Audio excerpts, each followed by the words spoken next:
I love Dr. Phil's 3 pieces of advice about how to have a happy marriage. And the first one was to deal with the issues when they come up and not to wait.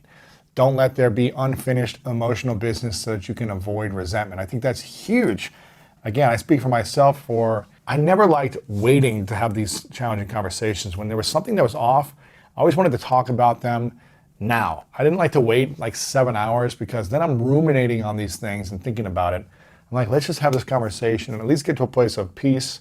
Maybe we don't resolve it, but we're at least in the conversation saying we're going to talk more about it as well later.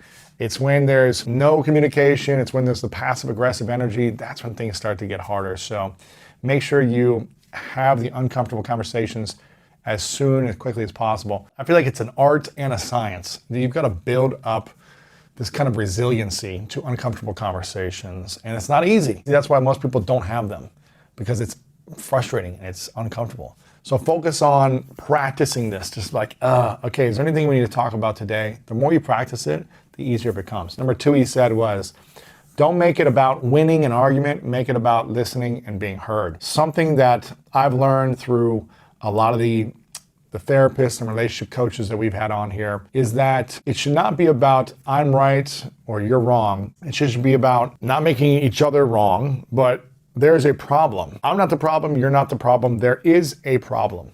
How can we work together as a partnership to find a solution to this problem? And working together as opposed to you're right, I'm wrong, you're wrong, I'm right, this type of aggressive winning mentality, losing mentality. It's more, okay, there's something happening. How can we both shift and take our guards down and say, how are we going to come together to be a solution, to find the solution to this challenge? I think that's, for me, something that I really try to apply, as opposed to, man, what you did was really wrong. Not saying, okay, here's how I'm feeling about this situation. There's a situation, but you both need to be on the same page about this.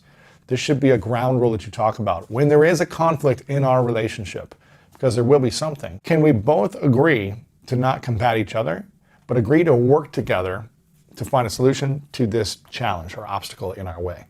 And if you can both agree to that, then you can say, okay, listen, we're starting to have a little argument here and we shouldn't argue. We should be having a conversation to find an agreement on a solution to this challenge. Number 3, he said, if you have to stop being your full self to be half of a couple, then it's just not right. I'm a big believer that you should become more of yourself when you're in the right relationship, that your partner should be wanting you to be fully expressed, to expand yourself. Why be in a relationship where you must shrink yourself to make the other person comfortable?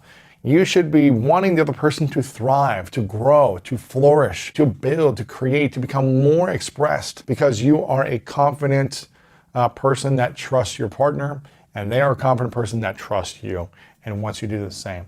If you're in a relationship, I don't know if you've ever felt this, where you've been in a relationship where someone didn't want you to be more of yourself. It's exhausting. It's draining. It's like walking on eggshells. It's stressful. It's all these different things. So you want to become more of that person that you already are.